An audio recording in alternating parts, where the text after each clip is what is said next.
नमस्कार, राष्ट्रीय समाचार में आप सभी दर्शकों का बहुत बहुत स्वागत है। मैं हूं अतुल सिंह। जी हां, बिल्कुल खास दिन है और खास पल है और बिहार के विकास के बजट की आज बात होगी। थोड़ी देर बाद सुशील मोदी बजट पेश करेंगे। बिहार का विकास होगा, विकास तब होगा जब इस बजट में कुछ खास होगा और खास तब होगा जब सरकार की मंशा होगी। क्या है सुशील मोदी के इस पिटारे में, क्यों वो आम जनता को राहत पहुंचा पाएंगे, क्या है उनके पास पहुंचाने के लिए राहत, क्योंकि इसके पहले कई बार बजट आए लेकिन उस बजट में कुछ खास ऐसा दिखा नहीं, या फिर जो वादे किए गए वो वादे पूरे हो नहीं पाए। लेकिन एक बार फिर से आम आदमी जरूर उम्मीद करता है कि सुशील मोदी उनको राहत पहुंचाएंगे इन तमाम मुश्किल भरी घड़ियों के बीच में।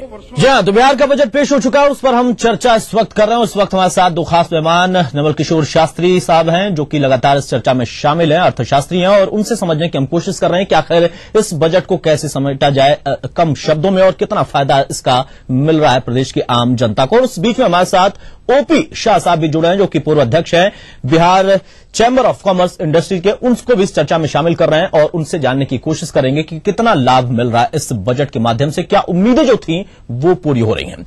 नवल किशोर साहब आपके पास आएंगे, लेकिन उसके पहले ओपी शाह साहब आपसे जानने की कोशिश करेंगे। हमने कुछ देर पहले बात की पीके अग्रवाल, जो कि चैंबर ऑफ कॉमर्स के इस वक्त अध्यक्ष हैं, उनसे बात की। उन्होंने कहा कि बहुत उम्मीद जो हमारी थी वो पूरी हुई है, काफी हद तक पूरी हुई है, यानी उम्मीद से बल्कि 2 कदम आगे बढ़कर उन्होंने बजट पेश किया है सुशील मोदी ने। आप इत्तेफाक रखते हैं इस बात से?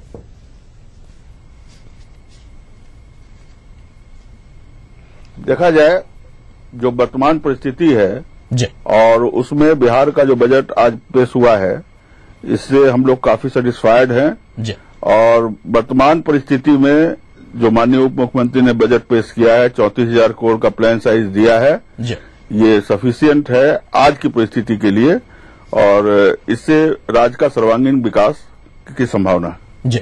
चलिए, नवल किशोर साहब आपके पास आएंगे, आप जवाब देना चाहेंगे यहां पर ओपी शाह साहब को कि सर्वांगीण विकास की जो बात कर रहे हैं कैसे संभव हो पा रहा है इस बजट से?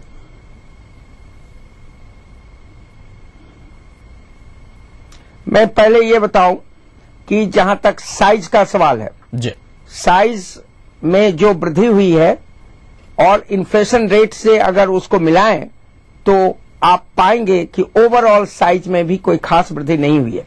प्लान साइज का जी, पहले 28,000 करोड़, अब 34,000 करोड़, जो वृद्धि आप देख रहे हैं 6,000 करोड़, और इन्फ्लेशन रेट 7+% है। आपको पता चल जाएगा कि रियल टर्म्स में इसमें भी वृद्धि नहीं हुई है। लेकिन जो अधिक महत्वपूर्ण प्रश्न है वह यह है कि आर्थिक सर्वेक्षण के माध्यम से और अन्य माध्यमों से भी जो चुनौतियां उभर कर आई है बिहार अर्थव्यवस्था के बारे में, बिहार के सामाजिक व्यवस्था के बारे में, उन चुनौतियों का सामना करने में क्या यह बजट सक्षम है? 4 महीने पहले सरकार ने जो आंकड़े जारी किए थे उसके अनुसार 11th 5-year प्लान में, जिसमें सरकार दावा कर रही है 11.95 ओवरऑल ग्रोथ रेट, उसी प्लान पीरियड में जो compound annual growth rate agriculture का सरकार ने बताया था वो -8.9% था। क्या सही है? और ये एक बहुत बड़ी कमी यहां पर साफ तौर पर दिखाई देती है। नवल किशोर साहब हमारे साथ, ओपी शाह साहब भी जुड़े हैं, उनसे भी जानना चाहेंगे हम कि इस पूरी जो चर्चा है उसमें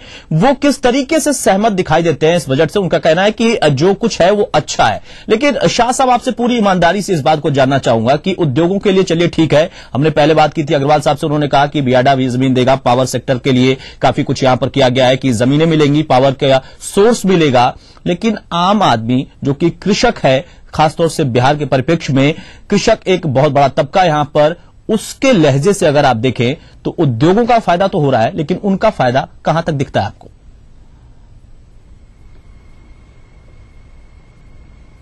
नहीं, देखा जाए जहां तक कृषक के लोगों का फायदे की बात है या किसानों के फायदे की बात है, तो बिहार सरकार ने कृषि रोड मैप लागू किया है जो 5 साल के लिए है, उसमें 1.5 लाख करोड़ का बजट का प्रावधान है। उसी में से तो इसी बजट में से तो हो जाएगा।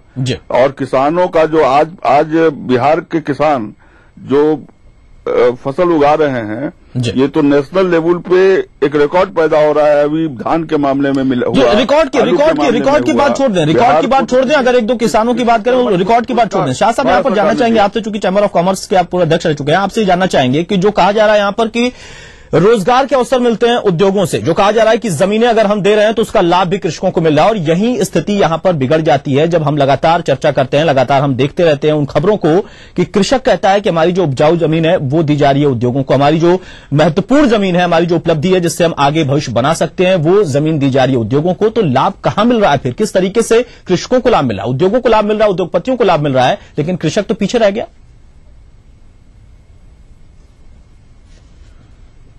देखा जाए ऐसा है कि विगत 3-4 वर्षों में या 5 वर्ष कह लें, विगत 5 वर्षों में उद्योगों के लिए बियाडा ने कोई भी जमीन एक्वायर नहीं किया है। कोई भी किसान की जमीन बियाडा ने एक्विजिशन में नहीं डाला है। जो उद्योगपति उद्योग लगाए हैं यहाँ पे, उसमें से बहुत लोगों ने किसानों से डायरेक्ट एग्रीमेंट करके, डायरेक्ट सौदे करके उन्होंने जमीन लिए हैं। बियाडा के पास जो जमीन पहले से पड़ी हुई थी, जो कि कोई लेने वाला नहीं था 2006 के पहले, उसको लेने के लिए 2010 के बाद काफी लोग आने लगे और उन लोगों को बियाडा का लैंड अलॉटमेंट हुआ है, जो पहले का एक्वायर है 2000 का, 98 का, 2005 के बाद, विगत 5 वर्षों में मुझे नहीं जानकारी है कि बियाडा ने कोई लैंड एक्विजिशन किया हो। चीफ मिनिस्टर के पॉजिटिव थॉट से सरकार का पॉजिटिव थॉट नहीं हो रहा है, तो एक बात तो स्वीकार करना होगा कि चीफ मिनिस्टर कैपेबल नहीं है अपने स्टेट एडमिनिस्ट्रेशन को गवर्न करने में। अगर उनकी बात ट्रांसलेटेड नहीं होती है ब्यूरोक्रेसी द्वारा, तो फिर चीफ मिनिस्टर को एक्सप्लेन करना चाहिए कि किस तरह के प्रशासक हैं, किस तरह का प्रशासन है, किस तरह का शासन है, किस तरह के मुख्यमंत्री हैं वो। अगर उनकी बात, जैसा कि अभी सुना आपने फेलो पैनलिस्ट, कि मुख्यमंत्री चाहते हैं, नीचे नहीं होता, क्यों नहीं होता है? somebody must explain। शाह साहब जवाब देंगे आप खासे नाराज दिखाई दे रहे हैं आप। जब सारा क्रेडिट मुख्यमंत्री खुद लेते हैं कि क्यों नहीं रिजल्ट आ रहा, क्यों ये डिक्लाइन कर रहा, क्यों ये स्थिति बिगड़ रही। सुन लेते हैं यहाँ पर शाह साहब को भी सुन लेते हैं। नौल किशोर जी, उसी के लिए जी बोले, उसी के लिए माननीय मुख्यमंत्री ने हर 5वें शनिवार को उद्यमी पंचायत का आयोजन का निर्णय लिया है, और हर 5वें शनिवार को वो उद्योग व्यवसाय के लोगों से मिलके उनकी कठिनाइयों को जानते हैं और उसका निराकरण करते हैं। बिल्कुल सीधे मुख्यमंत्री जिम्मेदार नहीं होगी, ये कहना है आपका। और तमाम अगर इस बजट पर ही फोकस करें यहाँ पर। नवल किशोर जी आपके पास आएंगे, आपसे बातचीत करेंगे। अब अगर मुद्दे को थोड़ा सा आगे बढ़ाएं, बजट के परिप्रेक्ष्य में देखा जाए, प्रति व्यक्ति आय को उन्होंने बताया कि वृद्धि हुई है, लेकिन कैसे हुई है वो भी आर्थिक सर्वेक्षण रिपोर्ट में है कि कहीं पटना में 55,000 जा रहा है और कहीं एक जगह दूसरी जगह मधुबनी में 25,000 पर जा रहा है, यानी उसमें बहुत बड़ा गैप दिखाई दे रहा है। इसके साथ साथ जो कृषि की बात की जाती है, कृषि रोड मैप तैयार किया गया, उसके लिए बाकायदा बहुत सारे फॉर्मूले तैयार किए गए। पूरे इस बजट को देखें तो गॉडगिल फॉर्मूले से लेकर तमाम कौन कौन से अर्थशास्त्र के जो फॉर्मूले हैं, बेहतर आप जानते होंगे, उन सबका हवाला यहां पर दिया गया।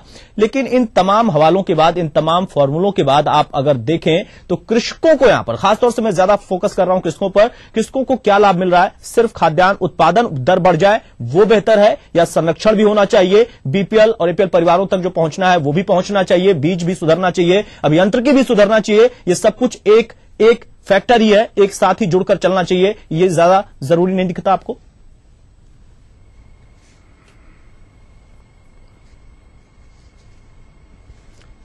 क्या आप मुझसे जी बिल्कुल किशोर जी आपसे ही पूछ रहा हूं। क्या मुझसे आपने प्रश्न किया है? जी किशोर साहब आपसे। मैं आपको स्पष्ट बताऊं कि सरकारी आंकड़ों के अनुसार ही, जैसा मैंने कहा कि compound annual growth rate 11th 5-year plan में एग्रीकल्चर का -8-9% था। यह अवश्य है कि पिछले साल का फिगर रिवाइज हुआ है एग्रीकल्चर प्रोडक्शन का, उससे कुछ पॉजिटिव डायरेक्शन में यह मूवमेंट हुआ होगा। लेकिन आप इस बात को मानेंगे कि एग्रीकल्चर प्रोडक्टिविटी भले 1-2 किसान की अधिक हो गई हो, ओवरऑल प्रोडक्टिविटी यहां कम है, एग्रीकल्चर प्रोडक्शन कम है। अगर 2000 के बाद का आप फिगर देखें, इकोनॉमिक सर्वे का, पिछला इकोनॉमिक सर्वे ने उसको बहुत मेंशन किया था, इस बार मिल नहीं रहा, जानबूझ के छोड़ा क्या। आप डिक्लाइन देखेंगे सीरियल प्रोडक्शन में, आप डिक्लाइन देखेंगे राइस के प्रोडक्शन में, एक्सेप्ट लास्ट ईयर। आप स्टैग्नेंट देखेंगे मेज का, व्हीट का, पल्सेस का। तो एग्रीकल्चर प्रोडक्टिविटी बढ़ाने का यह जरूर है कि आप इरिगेशन का देखें, इरिगेशन का सेकुलर डिक्लाइन हुआ। क्या कारण है? इकोनॉमिक सर्वे का फिगर बताता है कि इरिगेटेड एरिया घट रहा है? जी बिल्कुल, फिगर ये बताते हैं, उसी के बाद फिर यहाँ पर चर्चा शुरू होती है कि आखिर एक तरफ कहा जाता है कि जो वृद्धि हो रही है, विकास हो रहा है, लेकिन असल में तो सब कुछ डिक्लाइन हो रहा है। कुछ वृद्धि यहाँ पर जरूर है, लेकिन साथ ही साथ यहाँ पर समस्या भी उससे कहीं ज्यादा पैदा हो रही है। सरकार भी कहती है कि समस्याएं बहुत ज्यादा है, लेकिन सरकार इन समस्याओं से कैसे लड़ रही है, कैसे इन चुनौतियों से लड़ने की तैयारी कर रही है, इस पर लगातार हमारी चर्चा जारी है। और हम अपने दोनों पैनलिस्ट को चाहेंगे कि वो स्टूडियो में बने रहे, उनसे आगे भी हम चर्चा करते रहेंगे, लेकिन इस बीच में वक्त है सुर्खियों का। तो ये थी अपना बिहार की सुर्खियां, और इन सुर्खियों में से दो सवाल भी पैदा होते हैं और हमारे पैनलिस्ट स्टूडियो में लगातार हमारे साथ बने हुए हैं। सबसे पहले यहां पर शाह साहब जानना चाहेंगे आपसे, उसके बाद लौटकर आएंगे चौधरी साहब के पास। शाह साहब, यहां पर इस तरह जो अभी पूरा बजट पेश किया गया, आप लोगों ने कहा कि बेहतर था और बेहतर हो सकता था, लेकिन जितना दिया उतना बेहतर था। इसमें एक चीज अभी हमने सुर्खियों में देखा कि केंद्र का भी नाम आया कि केंद्र से उतनी जो उम्मीद है उतना सहयोग नहीं मिल पा रहा, और इसका असर पड़ता है राज्य की विकास योजनाओं पर, राज्य की तमाम उन योजनाओं पर। राज्य बजट बनाकर जरूर पेश करता है, लेकिन वो पूरी नहीं हो पाती हैं उम्मीदें। क्या मानते हैं आप, वाकई ये स्थिति भी संकट की स्थिति होती है राज्य सरकार के सामने, और केंद्र इस पर भी अपने हिसाब से ही यूज करता है? देखा जाए, आजादी के बाद बिहार की उपेक्षा जितनी भी केंद्र सरकारें आई है उन्होंने किया है जी, कंटिन्यूअसली। और आज जो बिहार का जो हालत है, उसके लिए अगर हम दोष दें तो केंद्र सरकार पूरी तरह से दोषी है जी।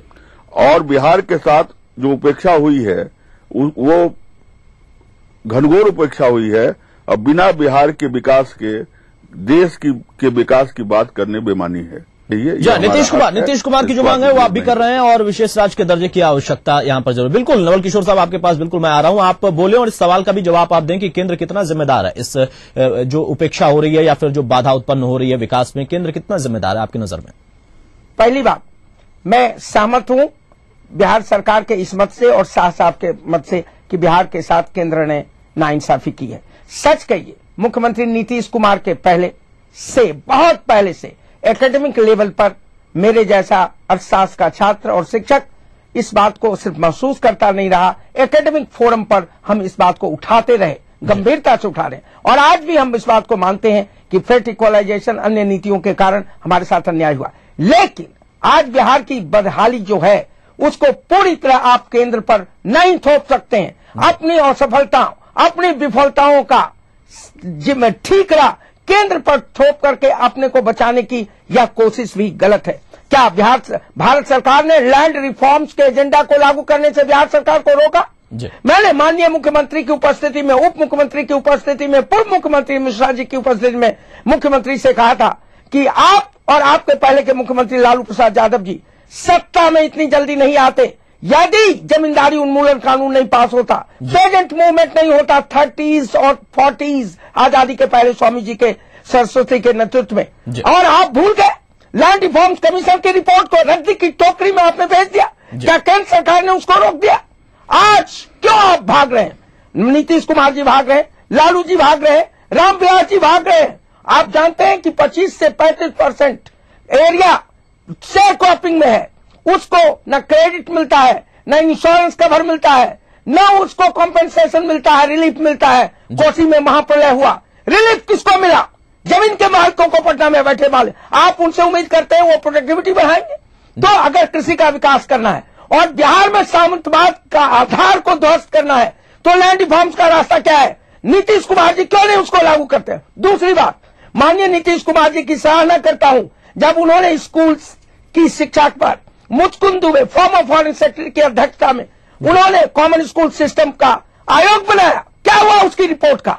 अगर शिक्षा की गुणवत्ता में विकरार नहीं हो, उसकी कमी दूरी नहीं हो, और शिक्षा और एग्रीकल्चर को आप नहीं सुधारेंगे, आप सामंतवाद के अवशेषों को समाप्त नहीं कर पाएंगे।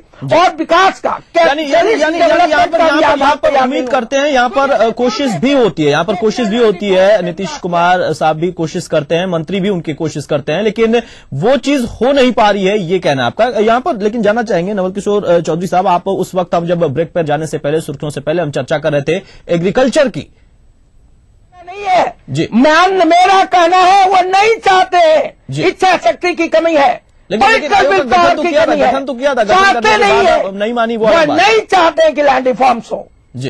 अगर हमारे उद्योगपतियों को लाभ न मिले, ये उद्योग नहीं लगाएंगे, ये निवेश नहीं करेंगे जी। बिल्कुल बिल्कुल, ये आपने बहुत सही बात कही, आपने बहुत बड़ा सवाल यहाँ पर किया। किशोर साहब जीरो इन्वेस्टमेंट प्लस जी। किशोर साहब आपसे आगे चर्चा करेंगे, आपसे बात करेंगे। हमारे साथ दूसरे पैनलिस्ट भी मौजूद हैं, शाह साहब, उनको भी पूरा मौका मिलना चाहिए। शाह साहब, यहां पर दो बातें कही किशोर साहब ने कि कृषि का विकास, कृषि रोड मैप, वो लगातार उस पर चर्चा होती है, लगातार उसका हवाला दिया जाता है। कुछ दिनों पहले हमने खबर एक देखी थी इसी प्रदेश के एक हिस्से से जुड़ी हुई, जहां पर आलू का उत्पादन हुआ, बहुत बेहतर उत्पादन हुआ, जहां पर इस वक्त नालंदा की मिसाल दी जा रही है कि वहां पर एक और नया रिकॉर्ड बना है। वहां उस वक्त ये दशा थी कि जो कोल्ड स्टोरेज में आलू रखा हुआ था, किसान उसको लेने जा नहीं रहा था, दाम मिल नहीं रहा था, और साथ ही साथ ये समस्या सिर्फ किसान की नहीं बल्कि उस उद्योगपति की भी, उस कोल्ड स्टोरेज के मालिक की भी थी कि वो आखिर करे तो क्या करे। वो फेंक रहा था क्योंकि उसका वहां पर रखना मुश्किल था, किसान जाना नहीं चाहता था लाने के लिए उस आलू को, और उसको वहां पर रख के जो खर्चा उठाना पड़ रहा था वो उद्योगपति को उठाना पड़ रहा था। इन दोनों बातों का जवाब आप किस तरह से देंगे? कहां यहां पर कमी रह गई, किसको लाभ मिला? यहां तो उद्योगपति को भी नहीं मिला और ना ही किसान को मिला। सवाल बहुत सारे सवाल हैं, बहुत सारे मुद्दे हैं। चूंकि चर्चा बहुत लंबी हो सकती है लेकिन समय की हमारे पास कमी है। आप दोनों ही मेहमानों से एक एक शब्द में जानना चाहेंगे आज के बजट को लेकर, बहुत संक्षेप में आपसे दोनों लोग से जानना चाहेंगे। पहले शाह साहब आपसे जान लें कि आज के बजट से आप क्या उम्मीद कर रहे थे और क्या और बेहतर हो सकता था। बहुत कम शब्दों में, समय कमी है हमारे पास। बिहार की तरक्की में एक नया माइलस्टोन ये बजट लाएगा और राज्य के सर्वांगीण विकास में ये बजट सहायक होगा, ऐसा मेरा मानना है। चलिए, बहुत अच्छी बात कि आपका मानना है कि माइलस्टोन साबित हो जाएगा बजट। नवल किशोर जी, आपसे भी जानना चाहेंगे बहुत कम शब्दों में।